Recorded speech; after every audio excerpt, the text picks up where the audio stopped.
I'm 63 years old now, and there are moments in your life that divide everything into before and after. Mine happened on what should have been one of the happiest days of my life.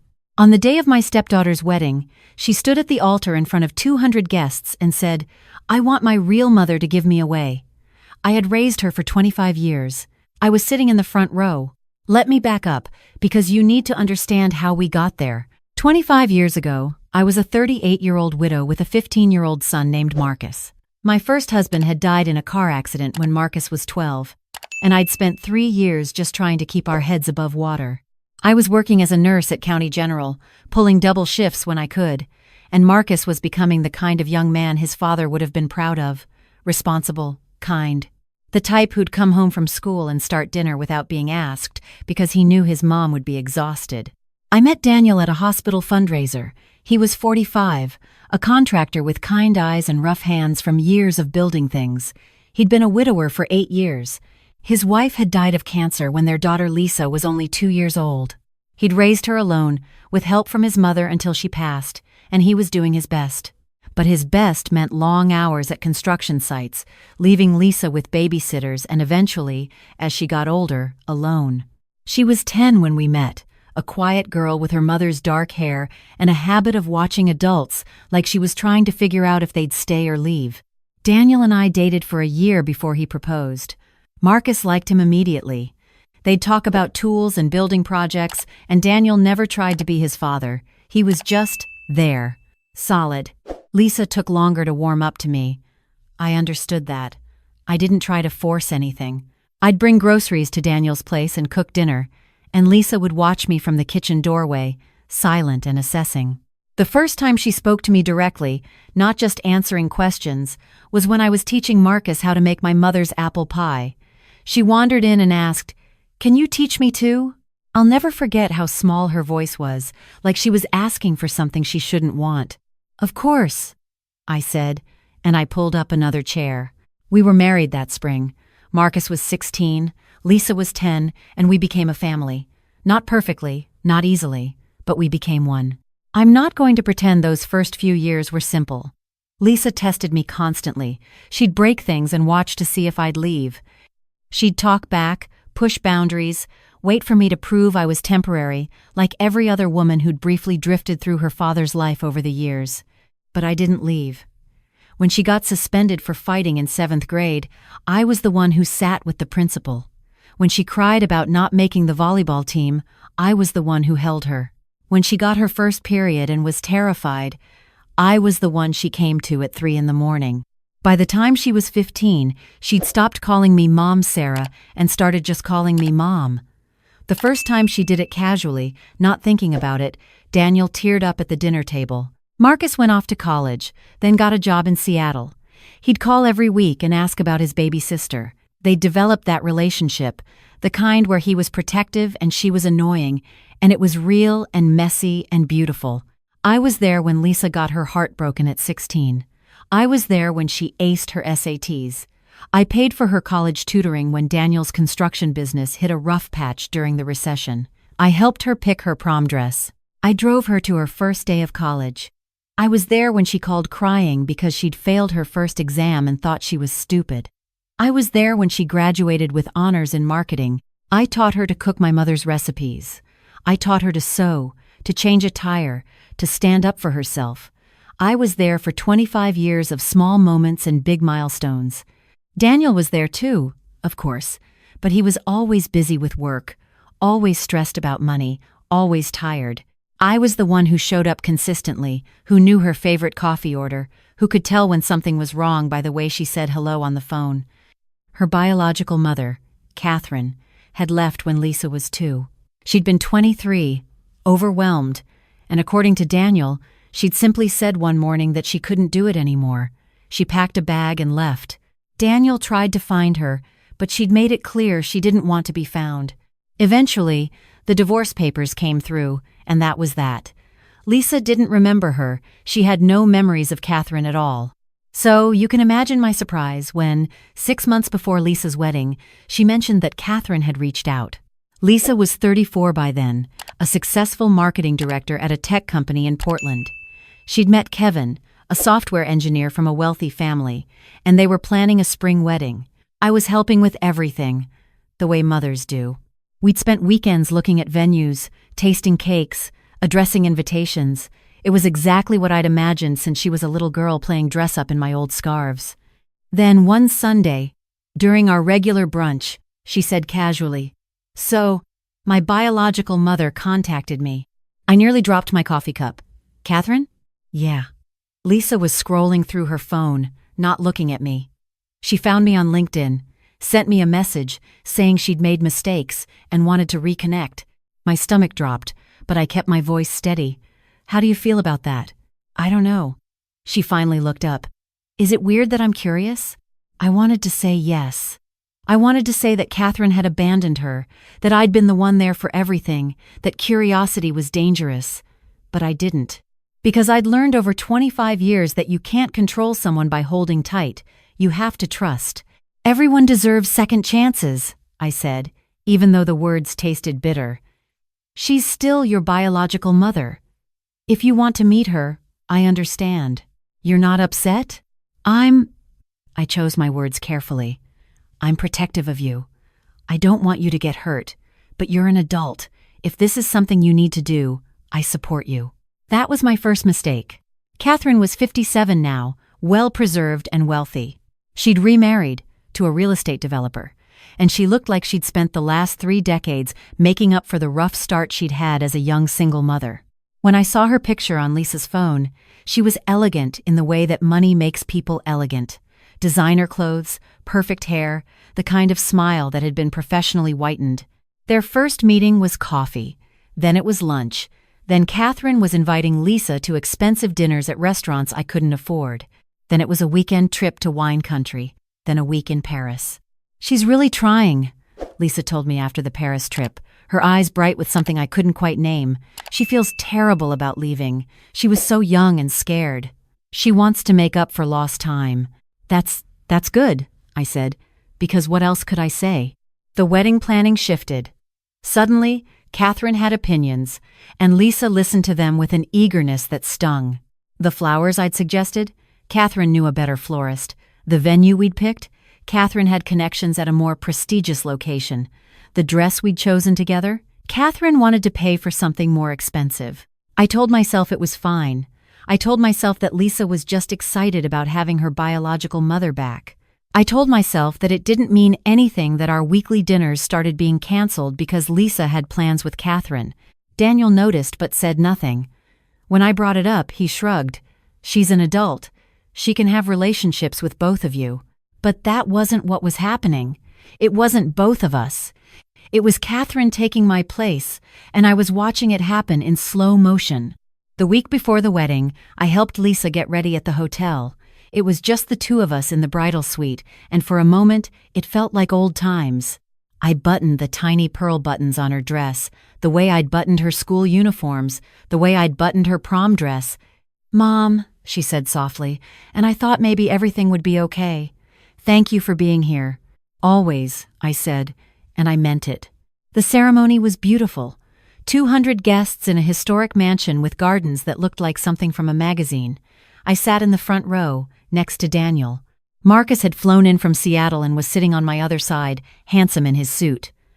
Catherine sat across the aisle with her husband, perfectly composed in cream silk. The officiant was reading through the ceremony, and then came the moment. The traditional question: who gives this woman to be married? I'd assumed it would be Daniel. He was her father. But Lisa turned, and she looked right past me to where Catherine sat. "I want my real mother to give me away," she said, her voice clear and steady. The entire room went silent. I felt Marcus stiffen beside me.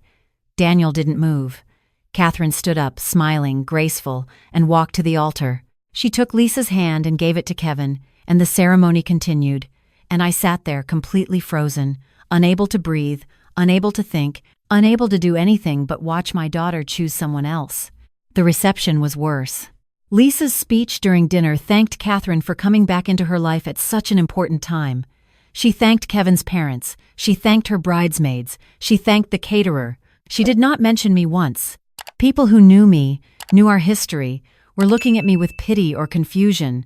Kevin's wealthy family kept asking Daniel, "Who's that woman at your table?" Like I was some distant relative who'd wandered in. I left before the dancing started.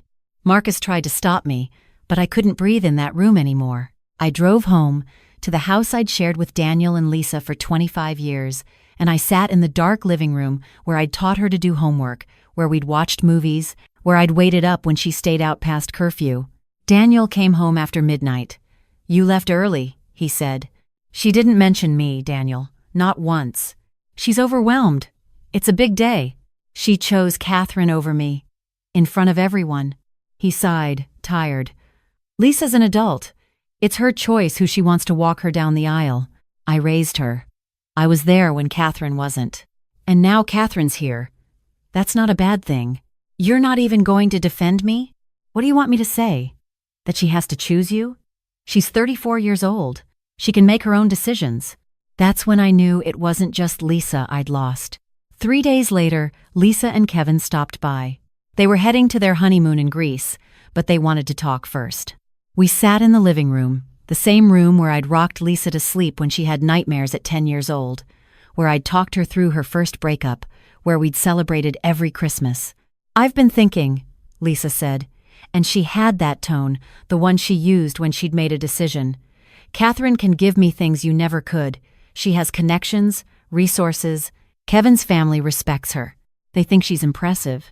And me?" I asked quietly. "You're—" She paused, choosing words. "You were helping. You were Dad's wife. But Catherine is my real mother. I think I've been confused about that for a long time.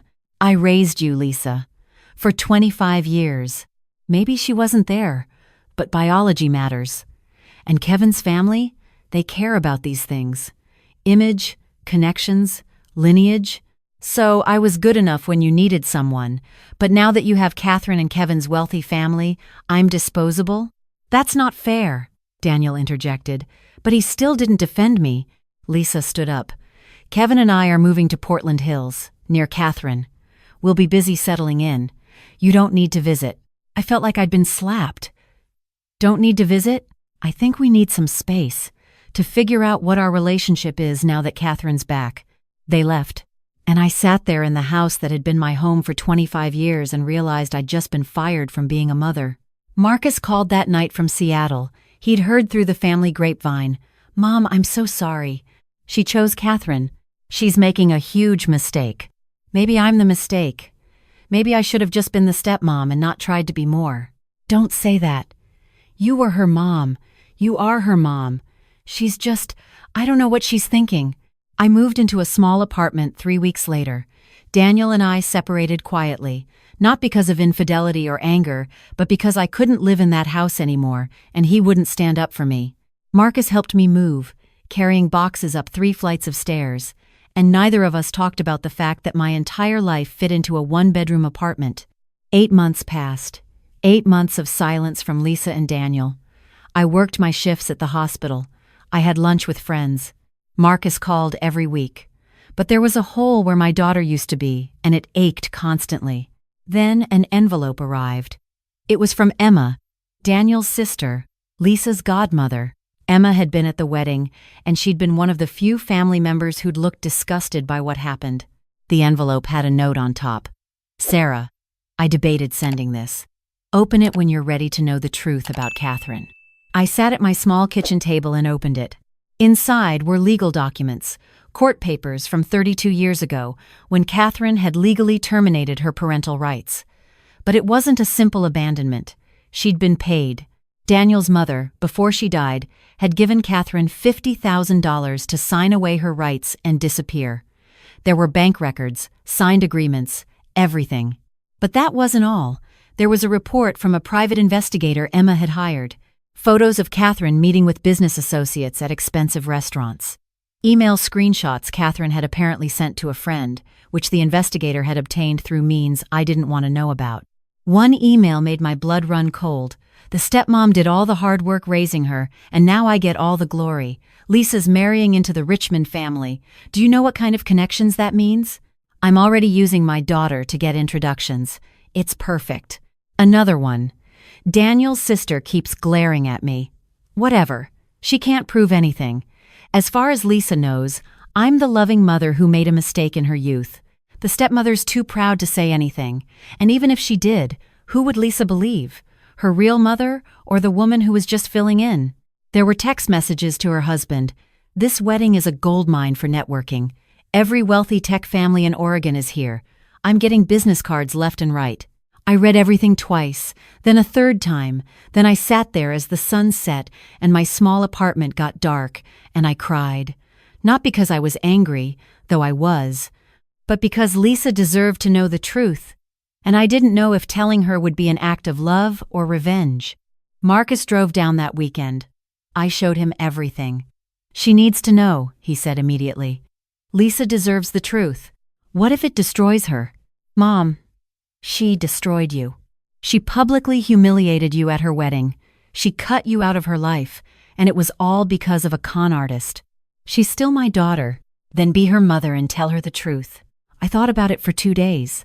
Then I wrote a letter. Not angry, not vindictive, just honest. Lisa, I will always love you as my daughter, but you deserve to know the truth about the mother you chose. I've enclosed documents and evidence that Emma obtained. What you do with this information is up to you. I'm not telling you this to hurt you or to make you choose me. I'm telling you because you deserve to know who people really are. I'll be here if you need me. Love always, Mom. I sent it with all the evidence. Then I waited.